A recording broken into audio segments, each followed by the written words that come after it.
Danny Flexen for Seconds Out. Delighted to be joined by Lou DiBella for episode number 23 of DiBella's Digest. We went and we checked and we made sure we got it right this week. How's your week been, Lou? It's been okay. I mean, you know, Danny, I need things to change dramatically because I feel like I'm in Groundhog's Day and it's getting very difficult. Yeah, it's been a long time. And people don't understand. I watch, you know, I look at comments that boxing fans and pundits make on various social media because I obviously have a lot of time on my hands and I've probably been spending way too much time on social media. But I look at these comments and people are like, well, no one, you know, where you don't know how to do anything in COVID. Don't worry, I don't have to do it. I'm not allowed to do anything, you fucking moron. I mean, you know, it's like I can't do a show in New York. All right. And by the way, you see Eddie doing a lot of shows in America right now. Where's his big schedule of American shows? I mean, right now it's difficult times over here. And it's not a matter of not trying. I mean, I've been able to place about 20% of my fighters in fights so far during the pandemic. I think that's remarkable. You know, but there's not much I can do. I'm not going to do an unsafe show, period.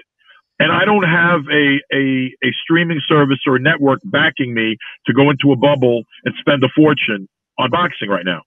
And if you look at it, even Top Rank, who's been very, very active and they've been on top of their game, but they don't have a schedule yet for November and December. They have a schedule in October. Right now, November, December, they're not scheduled.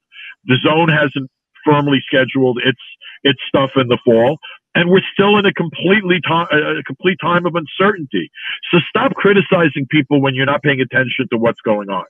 You know, everybody's got an opinion, you know, but you know, come on, be fair to people, you know, and you know, it is what it is. I'm frustrated, man, but you know, I'm doing the best I can, and I'm trying to do the best I can by my fighters. You know, and I think a lot of them understand because a lot of them are in the same situation I can. A lot of my fighters do have other jobs that they can't do right now. And a lot of them are having to accommodate their lifestyles to these very uncertain and difficult times. You know, I mean, it's very easy for, you know, I saw another exchange today on the internet. It was a bunch of people talking about why more women fighters aren't signed. Well, maybe use your brain. Why do you think so many are being signed right now in the UK? Because they're inexpensive championship quality programming. Yeah. That's why. Not because there's altruism working. And by the way, I have a load of women fighters signed, but there's not a single platform in the United States of America that so far that has done an all-woman show. There's not a single platform in the United States of America that has a women's series. There's not a single platform in the United States of America that has a champion for women's boxing. So I mean, you know, I don't want to sit here and listen to criticism or have people point me out and what are you doing right now? How come your women aren't fighting? I haven't made any money on women's boxing in the last 10 years, and I've been one of its biggest proponents on the planet. And the reason why I'm okay with that is because the women are the ones really suffering. The quality women that are out there, the championship caliber women that are out there, I mean, that aren't making any money and have no place to showcase their talents. I'm doing the best I can to try to open new doors. And I think, God willing, in the next few months, you're going to hear of some doors opening for women a little bit more over here in the United States. I'm crossing my fingers on that and I'm praying for it, but I'm having some discussions along with other people that maybe will amount to something. I can't speak more about that right now, but hopefully when it happens, people will understand that I'm not sitting on my hands. We don't think that, Lou. We know that you're working hard for your fighters. It must be immensely frustrating at the moment, the environment that you're in. You mentioned about the Zone not announcing many fights over in the US at the moment. That's completely right. But they have just announced, or rather Eddie Hearns announced his autumn schedule in the UK. Couple of smaller shows. The Zone and Sky Sports here are going to be showing the World Boxing Super Series final between Breedis and Dorskos. But I guess the highlight of the announcement was that the Dillian Whyte Alexander Povetkin rematch has been set for November 21st. And the main I told you all along, Danny, that I gave Eddie a lot of credit for you know, trying to get that in the ring as quickly as he can. I think he's being smart. I think a lot of people watched that show. It was dramatic. You know, Dillian's a star in the UK. This is make it or break it for Dillian. You know, he knows what's at stake. I've actually communicated with Dillian, and I know that he knows what's at stake. And I'm looking forward to the fight. And I think that it's a good thing that Matchroom put that on the schedule. I think that's a fight that boxing fans, particularly in the UK, want to see. But as just someone that's a hardcore boxing fan myself and a boxing person, I am looking forward to that card. You know, Eddie's going to continue to be a force in boxing. Look, Eddie's a major force in boxing, and in the UK, you know, I think Matchroom has at the moment the best stable in the UK, and I think that the schedule that I've saw laid out for the fall in the UK is quality. I mean, I think it's a mix. There are some fights that are less significant, but there are some fights of great significance. You know, I think that that's a step. I'm a little concerned about the state of boxing in the U.S., but you know, I knew it was coming. I knew it was coming, and I think DAZN will continue to be a force in boxing, but I don't expect DAZN to put as much emphasis on America as they did previously. I think that's pretty clear. I don't think they're going to disappear here. I don't. But I think the emphasis is changing, and that's okay. I mean, you know, businesses have to adapt to their reality and their circumstances, and I think that's what DAZN's trying to do right now. And you said you'd communicated with Dillian. Did he reach out to you? Did you reach out to him? How did that come about? No, we DM each other over the years, you know, now and then. I mean, we both have a great love of dogs, and when he lost his dog last year, I reached out to him, and then I lost my dog like a month later. And you know, I like him as a person. You know what I mean? So, like, you know, we communicate, not any business, but I just wished him well, and you know, I gave him a word of encouragement after the fight. I mean, I thought he won every second of that Povetkin fight, pretty much, other than that incredible shot. You know, and I told him, just you got to, you know, I told him what he already knew. You know, you lean in a little bit, and you got to watch out for the uppercut. And if you avoid the uppercut, you're going to beat him in the rematch. And you know, but so it's not like we're buddies, but we communicate a little bit. And I am a fan of him. I think he's been a very hardworking and heavyweight over the last couple of years, and I felt badly for him when things got derailed with that punch. But you know, that was he succumbed to the risk that Povetkin brought to the table, you know, and I think now I'm really interested in the rematch, because I think if he avoids that danger and that pitfall, and he's a little bit more careful, I think he's going to be back on track. Now, we talked about the lack of DAZN fights in the US schedule, but one that we are looking at for the full schedule is Devin Haney's defense of the WBC lightweight title. And something came out on social media maybe a week ago, maybe a few days ago, saying it's going to be either Gary Russell Jr. or Yuri Gamboa. And I immediately responded and said, so it's Gamboa then? Because it never looked like... Yeah, the Gary Russell Jr., it's all bullshit. It's not going to be Gary Russell Jr. I mean, if you followed all the nonsense that was on social media and the internet, you know, conversations between the Haneys and Gary and whatever, you know, I mean, if that fight's going to happen, it's going to be PBC and Al Heyman's people negotiating with Eddie, and I don't see any evidence that that's happened, and I don't believe that it's going. I mean, there's no chance, and I don't see it being Gary Russell Jr. I mean, if it's Gamboa, it's a name, but frankly, I'm not particularly excited about the fight. I don't give Gamboa any chance to beat Devin Haney. None. And I respect Gamboa, but he's in a different place in his career, and it's I view that as pretty much just a name and a notch on Haney's belt. I agree with you. And I think it's underlined as well by the fact that we're going to see Lomachenko against Lopez around the same time period for all the belts except Haney's. It would have been good if Haney had a credible opponent against him for his part. You know, I agree with you. I think Haney is massively talented. And I would prefer to see Haney in a fight. Other guy brings a risk or a challenge to the table. Say what you will about Gary Russell. If it could be made, he's a master boxer. And it's much more, even though he's too small, honestly, he's too small. But put it this way, if Gary Russell was fighting Gamboa, I know who I would pick. Yeah. So I know who I'd rather see Haney fight. And just on a more, well, throw back to a gentler time, perhaps. Today is the anniversary of one of the best fights in history, Thomas Hearns against Sugar Ray Leonard, way back in 1981, the year I was born, strangely enough. Probably about a month after I was born, actually, because it's September the 16th. Yeah, so a month after I was born. Do you remember where you were when you watched it? When I watched the Leonard Hearns fight? Yeah. I actually do remember where I was. I was at a buddy of mine's apartment with about 15 other guys getting wasted. Yes, I do remember watching that fight, yes. What are your memories of it? I mean, obviously a bit hazy as it was so long ago and as you were, wasted. But what do you remember of it? It was an incredibly dramatic fight.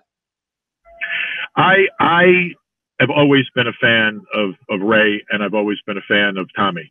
But to be quite honest, my heart was with Tommy back then. Later in my career, I got to really know Ray and become a close friend. So, it might have been a different situation. But as a kid, I loved Tommy's punching power. I loved the whole Kronk thing. And Tom, I was a huge Tommy. I mean, really, other than Ali, when I was a young guy, Tommy Hearns was one of my favorite fighters. So I was rooting for Tommy. I also remember watching the fight that I thought Tommy won.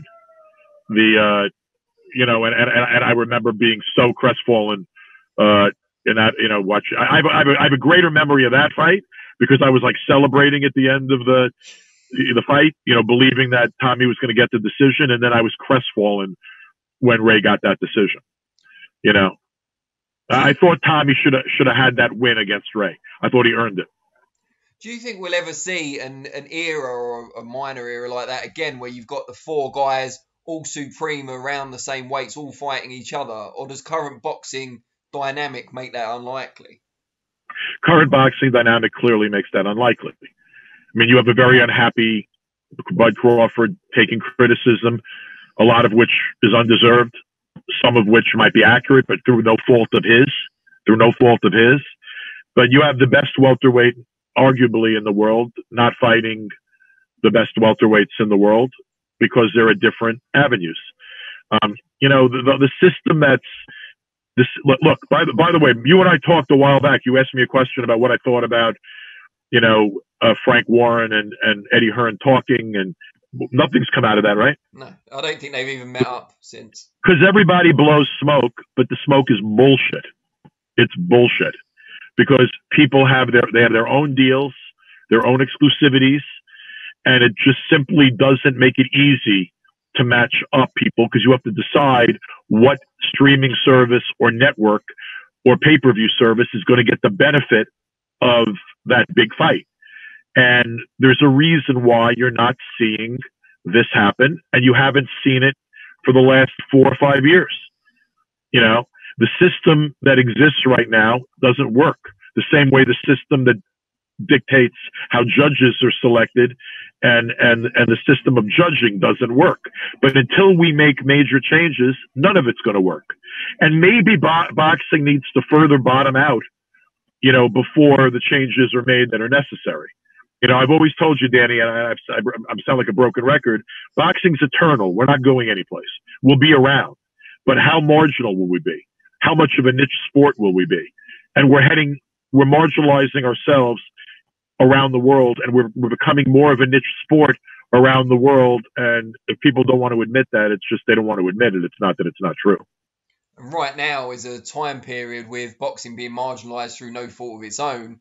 This is a time when promoters should be coming together, surely, and broadcasters.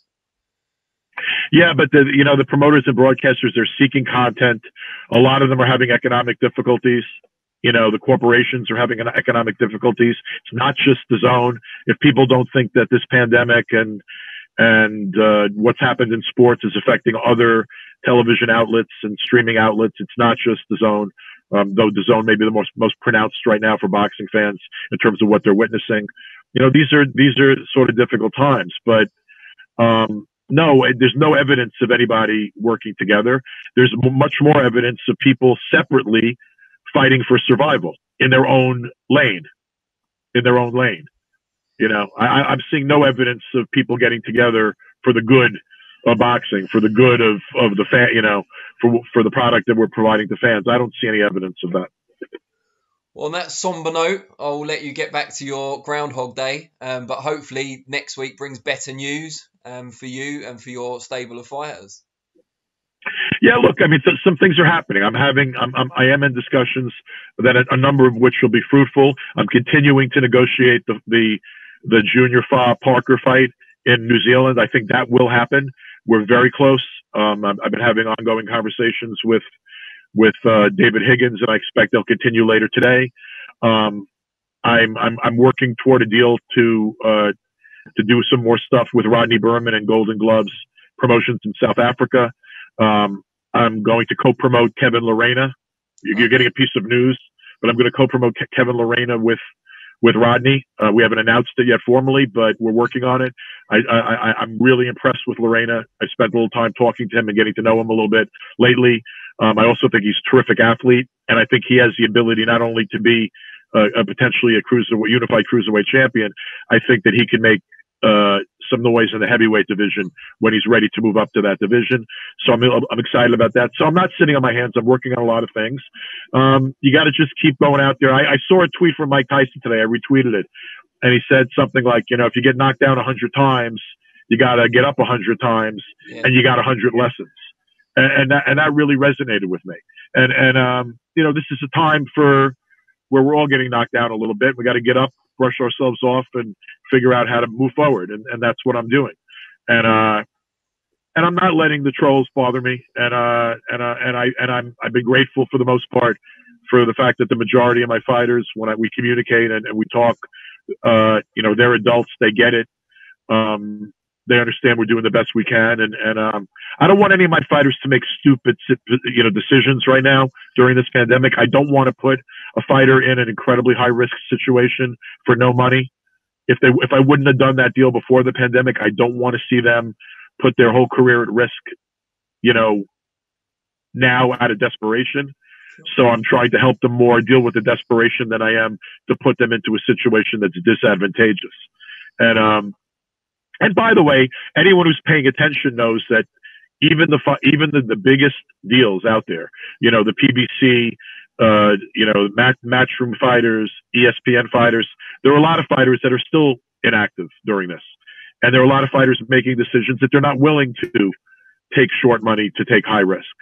So it's a difficult world to jockey right now. We all got to make the decisions we think are best for ourselves. That includes fighters, that includes promoters, that includes people that don't work in boxing. So it is what it is, and we'll get through it. There's a light at the end of the tunnel, Danny. And on that note, on a positive note, I'm going to say goodbye, and I'll get back to my office. I'll talk to you soon. All right, take care, Lou. Speak soon. Take care.